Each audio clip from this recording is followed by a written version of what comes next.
10여 년간 부어왔던 적금을 깨니 남편이 지어놓은 채무의 일부를 변제할 수 있었다.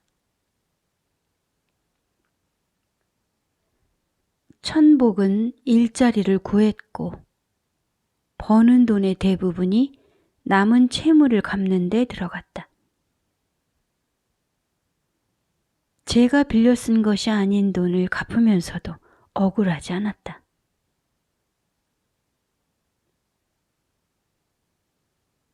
살아오면서 입은 보이지 않는 은혜에 대해 값을 내는 것이라고 생각했다. 아이가 기숙사에서 생활하고 있어 그나마 일상은 가벼웠다.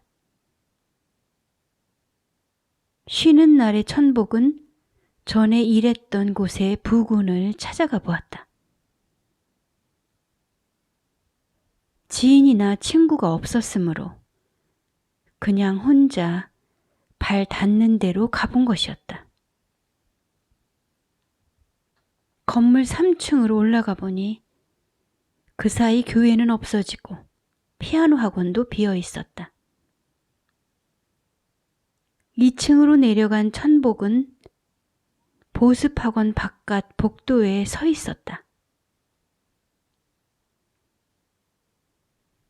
오가는 이 하나 없는 2층 복도의 분위기는 황량한 기분마저 들게 했다. 게시판에 있던 게시물들이 뜯겨져 나간 가운데 작고 기다란 종이 하나가 꽂혀 있는 게 눈에 들어왔다. 거기에는 주께서 세상 모든 이들을 버린다 할지라도 저만큼은 버리지 않을 것임을 압니다. 라는 글귀가 붙어 있었다.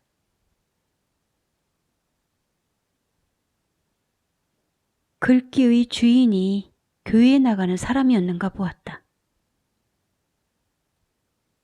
글귀는 천복의 마음에 불편을 일으켰다. 신이 나만을 특별히 사랑하신다는 식의 어구는 의문을 낳게 했다. 도대체 무슨 이유로? 신이 모든 일을 저버려도 본인만큼은 버리지 않는다는 걸까? 옆집 아저씨는 버리면서 본인만은 버리지 않을 이유가 있는 것일까? 본인이 옆집 아저씨보다 더 존귀한 존재라도 된다는 말인가? 옆집 아저씨보다 본인이 더 존귀하다 할 만한 근거는 없었다. 모든 사람 하나하나가 신의 지대한 관심 속에 놓여 있다는 내용을 성경에서 읽은 적이 있었다.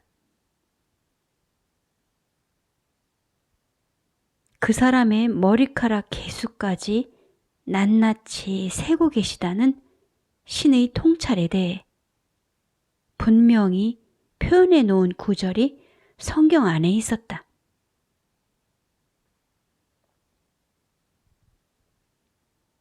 만약 자기가 남보다 더 선하게 살아왔다면 그것 때문에 신이 그 사람만큼은 버리지 않을 수도 있었다.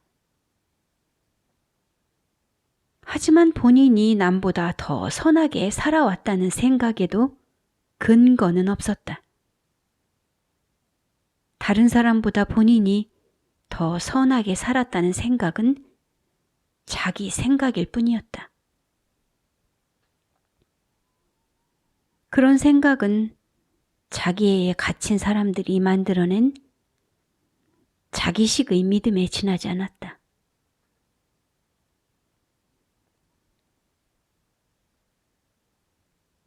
쉬는 날이 되면 천복은 마음이 이끄는 대로 한 곳씩 가보기로 했다. 시 외곽에 멀찌감치 자리한 납골 공원을 가보겠다고 마음먹은 것은 잘한 일이었다.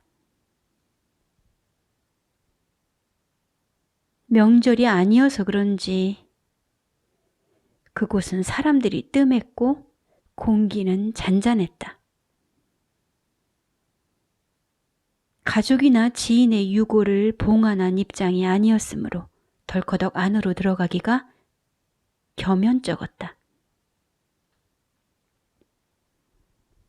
천복은 묻힐 자리를 살피러 온 노인처럼 조용히 봉안당의 1층으로 들어갔다.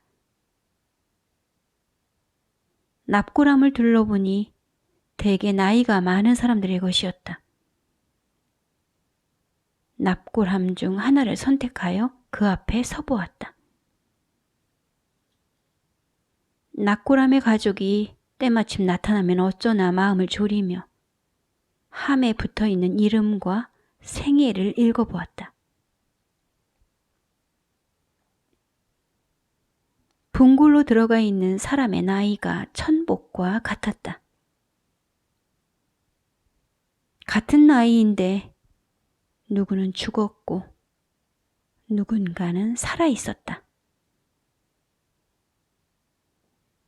죽음이란 우연히 찾아오는 것인지 아니면 처음부터 정해져 있는 것인지 알 길이 없었다. 때없는 죽음이 찾아오면 응할 수밖에 없을 터였다.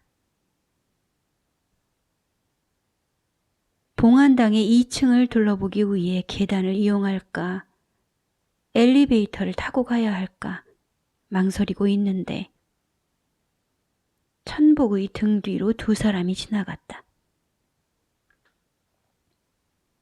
그들을 따라 천복은 층계를 올랐다. 딸인 듯 보이는 아이가 엄마에게 속삭거렸다. 아빠가 우리 온 것을 알까? 모녀는 화목해 보였다. 그들은 2층 봉안당의 2번째 통로로 들어갔다. 이곳저곳 납골함을 훑고 다니면 사람들이 이상히 여길 것 같았다. 납골함에 붙어있는 메모를 읽어보고 그들의 생일을 엿살피고 싶었지만 금방이라도 납골함의 가족이 방문할 것 같아 재래실 쪽으로 몸을 돌릴 수밖에 없었다.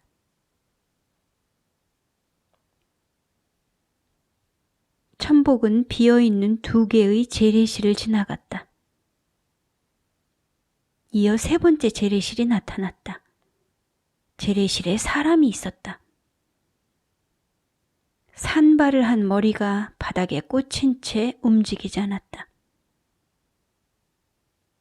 머리는 바닥 속으로 점점 더 깊이 박혀 들어갔다. 바닥에 대고 있던 머리가 미세하게 흔들리고 있었다. 울고 있었다. 누구를 보냈기에 저리 흐느끼는 것일까? 부스스한 머리는 흐느적거리며 계속 가라앉고 있었다.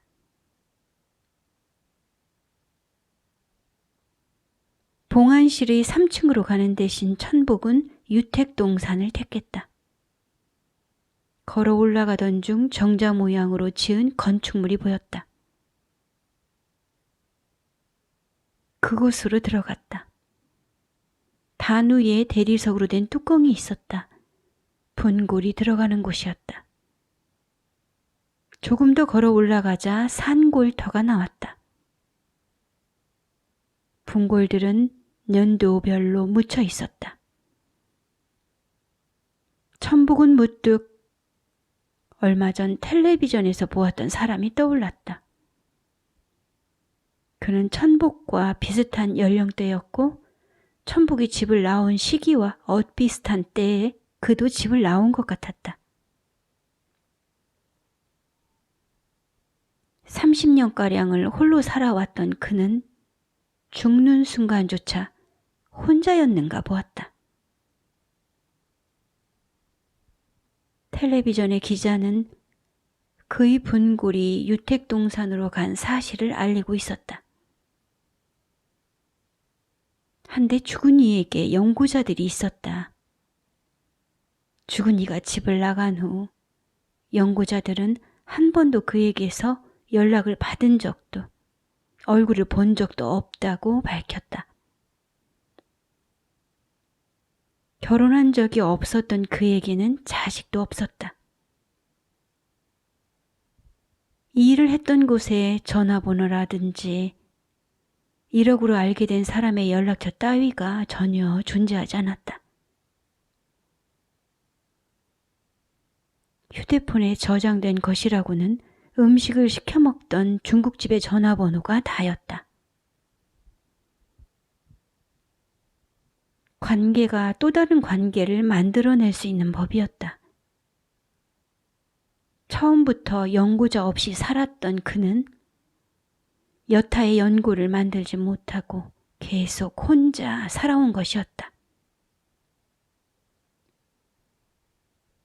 무슨 이유로 죽은 이는 가족과 절연한 채 살았던 것일까? 어떤 이유로 그의 삶에 아무도 생겨나지 않았던 것일까? 자기가 주도한 대로 삶이 펼쳐지는 것인지 아니면 운명이 이끄는 대로 살 수밖에 없는 것인지 삶에 대한 이해가 일어나지지 않았다. 어쨌거나 그의 상황보다는 천복의 처지가 나았다. 천복은 결혼을 했고 자식이 있었다. 자식이야 제 삶을 찾아 떠날 터이지만 남편은 아직 떠나지 않고 있었다. 가망 없어 보이는 부부 사이인데도 그는 떠날 생각을 하지 않는 것처럼 보였다. 천복은 산골터를 느적느적 걸어 나왔다.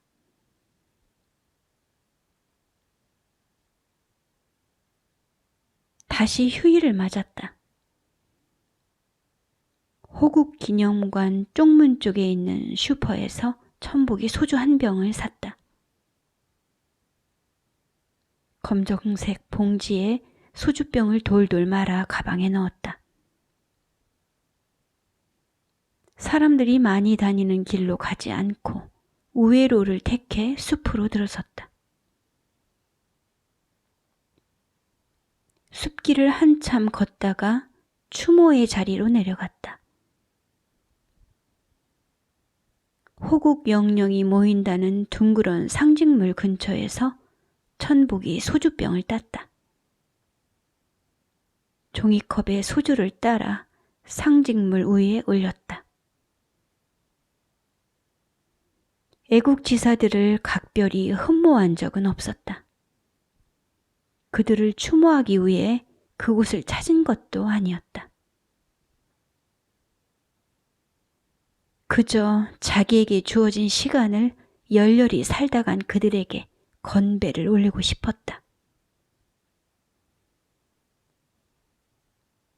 바람이 다가와 잔을 기우뚱하게 흔들고 갔다. 영영이 입을 대고 간 소주잔에 천복은 기꺼이 입을 가져다 댔다. 빈 속이 싸하게 씻어지는 것 같았다. 술을 한 잔 더 컵에 부었다. 상징물 위에 올리며 부모를 생각했다. 살아있기는 하지만 인연이 다한 어머니에게 올리는 잔이었다. 오래전 아버지의 묘를 찾아갔을 때 주변이 많이 바뀌어 어디가 어디인지 분간하기 어려웠다. 산을 이리저리 헤매다가 기연미연한 어느 봉분에 절을 하고 돌아올 수밖에 없었다. 왠지 그곳에 다시 갈 기회가 없을 것이라는 생각이 들었다. 이어 천복은 아버지에게도 술을 한 잔 올렸다.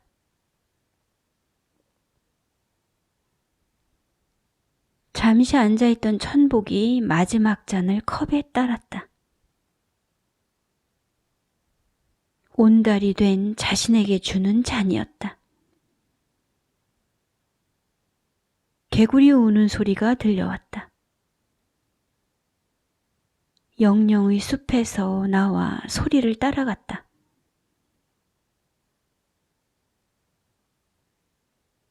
한참을 걸어간 자리에 못이 있었다.